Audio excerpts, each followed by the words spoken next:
Hey guys, ഇപ്പം ഇന്നിപ്പോൾ ഞങ്ങൾക്കിപ്പോൾ ഷിഫ്റ്റ് തുടങ്ങിയിട്ടുണ്ട്.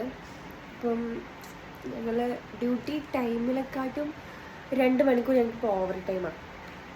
സോ ഞങ്ങളിപ്പോൾ റൂമിലെത്തി, ബാക്കി കാര്യങ്ങളെല്ലാം കഴിച്ചു. ഞാൻ ഫുഡ് കഴിച്ചു, ബാക്കി എല്ലാം കഴിഞ്ഞു.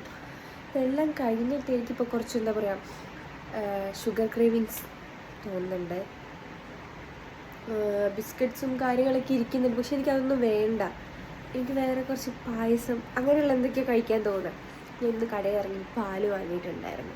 പക്ഷെ നമ്മുടെ അടുത്ത് അടയോ അങ്ങനെയൊന്നുമില്ല. എന്നാലും എൻ്റെ അടുത്ത് കുറച്ച് മക്രോണി ഇരിപ്പുണ്ട്. സോ നമുക്കത് വെച്ചിട്ടൊരു പാലട പായസം ഉണ്ടാക്കി നോക്കിയാലോ. എനിക്കറിയത്തില്ല എത്രത്തോളം ശരിയാവുമെന്ന്. നമുക്കൊന്ന് ട്രൈ ചെയ്ത് നോക്കാം. ഉരുളിയിലൊക്കെയാണ് പായസം ഉണ്ടാക്കേണ്ടതെങ്കിലും നമ്മളിവിടെ ഒരു കുക്കറിലാണ് പായസം ഉണ്ടാക്കാൻ പോകുന്നത്. എന്നിട്ട് അതിനകത്തേക്ക് കുറച്ച് പഞ്ചസാര ഇട്ട്, പഞ്ചസാരേൻ്റെ കളറൊന്ന് മാറി വരുമ്പോൾ അതിനകത്തേക്ക് പാലിട്ടിട്ട്, എന്നിട്ട് നമ്മുടെ മക്രോണി ചെറുതായിട്ടൊന്ന് പൊട്ടിച്ചിട്ട് വേണം ഇതിനായിട്ട് ഇട്ട് കൊടുക്കാൻ വേണ്ടിയിട്ട്. എന്നാലേ നന്നായിട്ടൊന്ന് പെട്ടെന്ന് വെന്ത് വരത്തുള്ളൂ. 2 പാക്കറ്റ് ഒരുമിച്ച് ഒഴിക്കരുത് കേട്ടോ, ഒന്നൊന്നായിട്ട് ഒഴിച്ചാൽ മതി. പോയി അല്ലെങ്കിൽ ഞാനൊക്കെ എവിടെ പോയി വിടാമെന്ന്.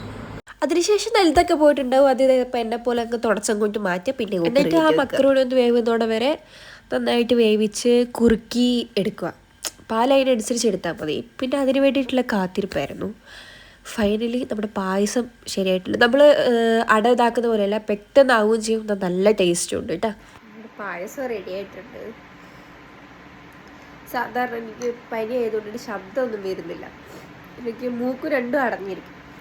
അപ്പോൾ എന്താ പറയുക, നമ്മൾ സാധാരണ നമ്മുടെ അടപ്പായസം പോലെ തന്നെ എന്താ പറയുക, അത് നമുക്ക് കഴിക്കുമ്പോൾ ഫീൽ ചെയ്യേ ഇല്ല, അതല്ല വേറെ നമുക്ക് തോന്നുകയേ ഇല്ല. പക്ഷെ നല്ല ടേസ്റ്റാണ്.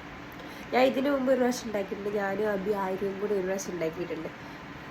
കഴിച്ചോട്ടെ.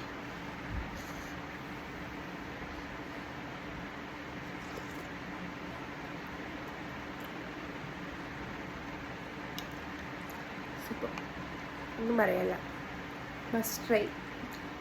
മധുരം നമുക്ക് ആവശ്യത്തിന് മാത്രം ഇട്ടാൽ മതി, കാരണം ഓരോരുത്തർക്ക് ഓരോ ഇതിലായിരിക്കുമല്ലോ. എന്തായാലും സംഭവം അടിപൊളിയാണ്. എല്ലാവരും ട്രൈ ചെയ്ത് നോക്കിക്കോട്ടോ. എന്തായാലും മക്രോണിയൊക്കെ ചെറിയ പിള്ളേരുടെ വീട്ടിൽ എന്തായാലും ഉണ്ടാവും. അപ്പോൾ എല്ലാവരും ഉണ്ടാക്കി നോക്കണേ.